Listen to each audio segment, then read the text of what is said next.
Quiero comenzar este módulo haciéndote una pregunta. ¿Las emociones son irracionales? En realidad no.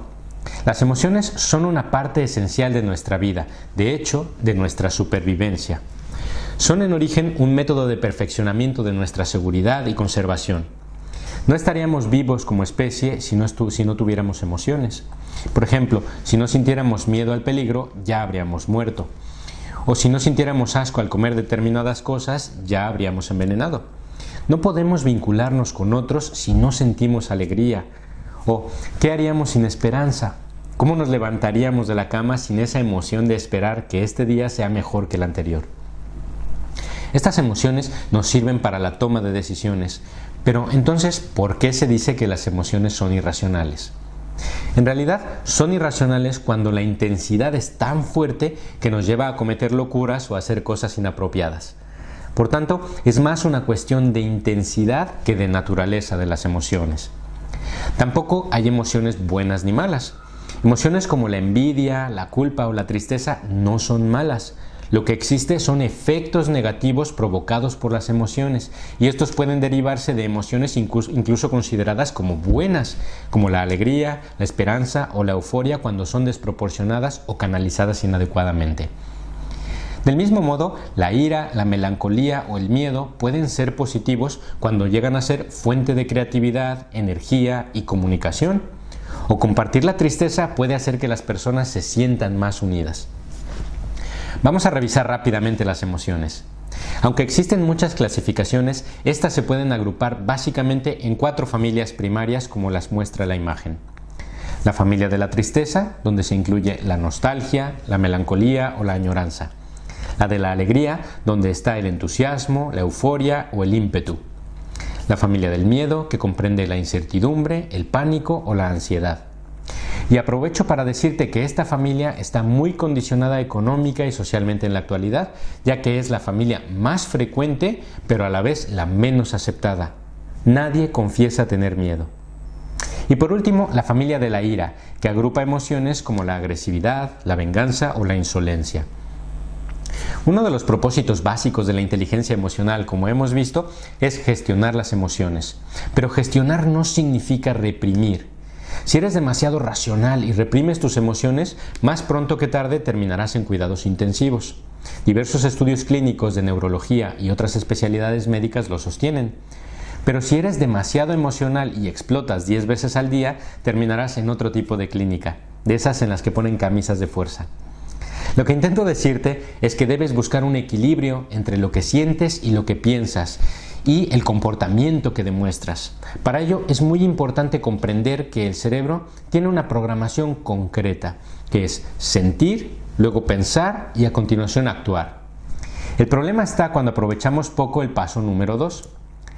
En el vídeo anterior te pedí que hicieras el PLA del test de evaluación de inteligencia emocional. Con este ejercicio ahora tienes una idea de las áreas de oportunidad que tienes para mejorar tus habilidades emocionales, especialmente en aquellas donde hayas obtenido puntajes menores a 20 y sobre todo si obtuviste 13 o menos. La buena noticia es que, a diferencia del coeficiente intelectual, que una vez desarrollado se mantiene constante siempre, el coeficiente emocional se puede desarrollar a lo largo de toda la vida. Una forma de hacerlo es entender y ejercitar la neuroplasticidad.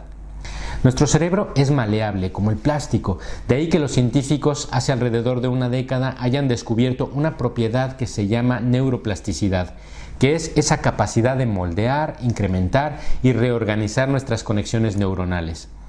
Imagina las conexiones del cerebro como un pequeño laberinto. Hay pasillos que conectan un punto con otro y que cada vez que piensas o haces algo, están transmitiendo información mediante impulsos eléctricos. Ahora mismo, mientras me escuchas, ¿te ocurre a ti y a mí? Hay información que se conoce muy bien el camino para llegar de un punto a otro. Esto representa nuestros hábitos, las cosas que practicamos a menudo o lo que sabemos hacer muy bien. Cada vez que pensamos, sentimos o hacemos la misma cosa, hacemos que esa información vuelva a andar por el mismo camino. Cuando aprendemos algo nuevo, la información que viaja a nuestro cerebro comienza a trazar una brecha pequeña alternativa, un camino nuevo. Es una nueva forma de pensar, sentir o aprender. Es decir, estamos reprogramando nuestro cerebro. Esto nos ayuda a asimilar mejor la información, a ahorrar energía y a ser más eficaces en la nueva forma de pensar, sentir y hacer.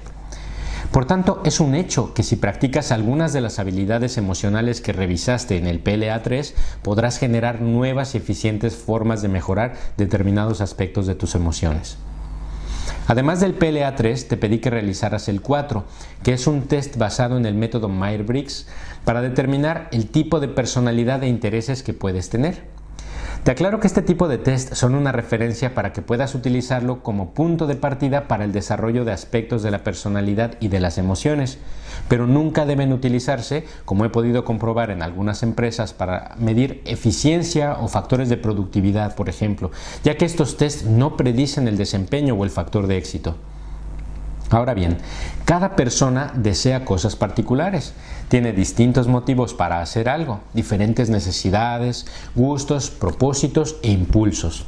Ello significa que piensan, perciben y comprenden la vida de forma distinta y por tanto se desarrollan y aprenden de forma diferente. Tu personalidad, por tanto, es única. El tipo de personalidad que hayas obtenido por resultado en el test es un esquema general para ayudarte a comprender la tuya y con la práctica la de los demás. Este método determina la personalidad respondiendo a estas 4 preguntas. Dependiendo de la respuesta podemos inclinarnos hacia una función de la personalidad o hacia otra. En la siguiente diapositiva vamos a ir desglosando estas funciones. Primera, ¿cómo nos estimula nuestra energía? Es decir, ¿cómo fluye esa energía que nos mueve? ¿Fluye internamente en nosotros mismos? Es decir, ¿somos introvertidos? ¿O proviene de fuentes externas? Es decir, extrovertidos. En resumen, nuestro cerebro utiliza la atención dominante que apunta hacia lo externo o hacia lo interno. Segunda, ¿de dónde obtenemos la información? Se refiere a nuestro método preferido para absorber todo lo que nos llega de nuestro entorno. ¿Confiamos en nuestros 5 sentidos para ello o dependemos de nuestra intuición? Tercero, ¿cómo tomamos nuestras decisiones? ¿Decidimos en base a consideraciones lógicas y objetivas? Es decir, ¿pensamos antes de decidir? ¿O nos basamos en nuestro sistema subjetivo de valores? Es decir, en nuestros sentimientos. Cuarta, ¿cómo lidiamos con nuestro mundo a diario? ¿Somos organizados y nos ponemos metas? ¿Nos sentimos cómodos con agendas y entornos estructurados o más bien somos flexibles y diversos y nos sentimos mejor en entornos improvisados y abiertos a lo que surja?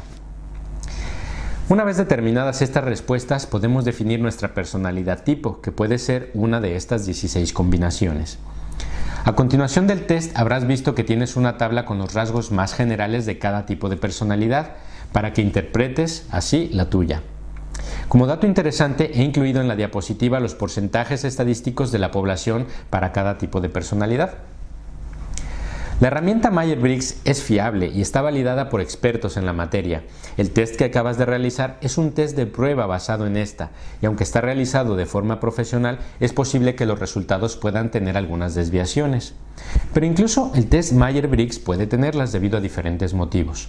En cualquier caso, la herramienta es innegablemente una de las mejores para determinar de forma práctica y general tu tipo de personalidad y entender las diferencias básicas en que las personas usan su juicio y su percepción.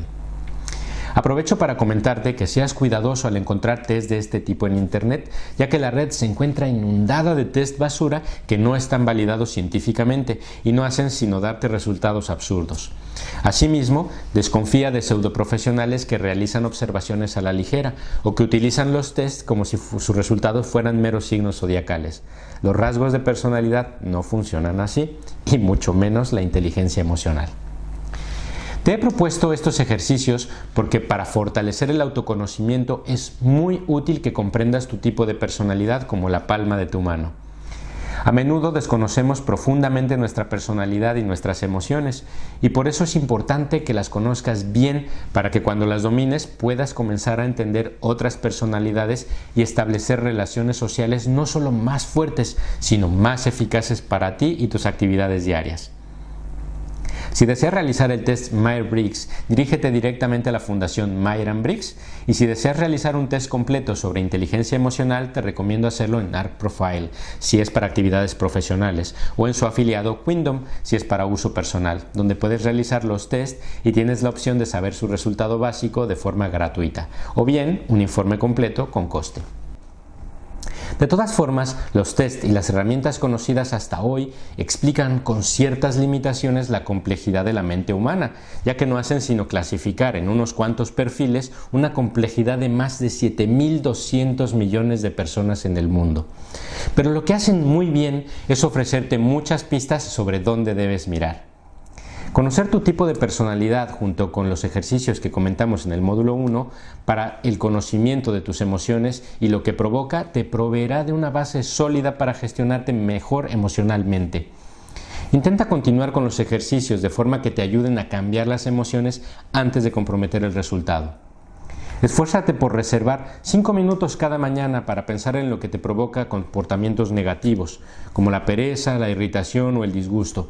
Y luego piensa en aquellos que te provocan motivación, alegría y entusiasmo. Al día siguiente haz lo mismo, pero intentando pensar cada vez más en los que te provocan comportamientos positivos, y con eso lo que estarás haciendo es lidiar con la emoción, pero además, y más importante, lidiar con el detonante, es decir, cortas con el problema de raíz. Esto es mucho más efectivo y a la vez supone menos esfuerzo. Los psicólogos llaman a este cambio revaloración cognitiva. Reevaluar tus situaciones puede ayudarte a cambiar tus emociones. Te voy a contar 2 ejemplos interesantes para demostrarte qué bien y qué rápido funciona la revaloración cognitiva. Un buen amigo mío, al que llamaré Alberto, me contó que estando en su casa recibió la llamada de su amigo Juan haciendo la pregunta habitual: ¿cómo estás? Por alguna razón, Alberto le dijo: regular. Juan entonces preguntó: ¿quieres que vaya a tu casa y hablamos? Y Alberto asintió. 15 minutos después, Juan estaba en casa de Alberto escuchando atentamente sus quejas del trabajo debido al malhumorado jefe que tenía, las discusiones con su novia porque no tenía claro casarse con ella, los problemas legales que tenía con su exmujer por la patria potestad de su hijo y las dificultades que estaba teniendo para adaptarse al perrito que le habían regalado la semana pasada. Alberto se había desahogado toda la noche. Él seguía percibiendo sus problemas de la misma manera. No obstante, cuando Juan le vio más tranquilo y ya con la luz del día, se puso de pie y le dijo a Alberto que tenía que irse a trabajar. Mientras Juan subía a su coche, Alberto le preguntó: «Por cierto, ¿para qué me llamaste anoche?». Y Juan con tranquilidad le resolvió: «Era para darte una noticia. La semana pasada los médicos me dijeron que tenía un tumor cerebral inoperable y que me quedan un par de meses de vida». Alberto se quedó mudo y Juan se despidió con una sonrisa y diciéndole: «Cuando salga del trabajo te cuento, que tengas un buen día». Esta triste situación hizo que Alberto reflexionara sobre lo increíble que había sido Juan al darle ánimos toda la noche, estando en esa situación que era, de lejos, mucho peor que la suya. Alberto entonces pudo ser consciente de que debía ser más crítico con sus problemas y no dejarse ahogar por ellos, lo que le permitiría regular de forma positiva sus emociones y además disfrutar más de las cosas buenas de la vida, tanto en su trabajo, con su novia, con su hijo, con su perro y desde luego con amigos como Juan. En resumen, aunque fue una dura y triste noche, Alberto pasó, en palabras de él, de sentir desánimo a motivación por su situación concreta. Otro ejemplo, prometo que esta vez no tan triste, es el de Paula, una amiga mía que caminaba por Oxford Street, que es bien conocida por ser una vía sumamente concurrida de Londres. Mientras estaba esperando en primera línea a cruzar la calle, sintió como alguien le daba un empujoncito en el glúteo. Como es normal, se enfadó. Quiso girarse, pero prefirió esperar a cruzar y darse prisa en llegar a su trabajo. Pero unos segundos después se repitió la situación y esta vez estuvo a punto de girar, pero se controló aun cuando ya estaba bastante irritada. Cuando esto ocurrió por tercera vez y en un acto de absoluta ira, se giró rápidamente para increpar al indecente y comprobó que se trataba de un niño pequeño que estaba pateándola acostado en su cochecito. Al ver al niño y su sonrisa, su emoción pasó como por arte de magia, de la ira a la bondad. Estos 2 ejemplos demuestran cómo, por accidente o mejor dicho, de forma inconsciente, tanto Alberto como Paula pudieron cambiar en fracciones de segundo su estado de ánimo, es decir, sus emociones, y por tanto pudieron efectuar el proceso sentir, pensar, actuar, de forma que sus comportamientos cambiaron desde el propio origen de su emoción. Recuerda que tus emociones se ven afectadas por los agentes externos y las personas. Sin embargo, si desarrollas el hábito de gestionarlas, la última palabra siempre la tendrás tú. Veremos en profundidad qué hacer para desarrollar este hábito de la gestión de forma consciente en la siguiente lección. Muchas gracias por tu atención.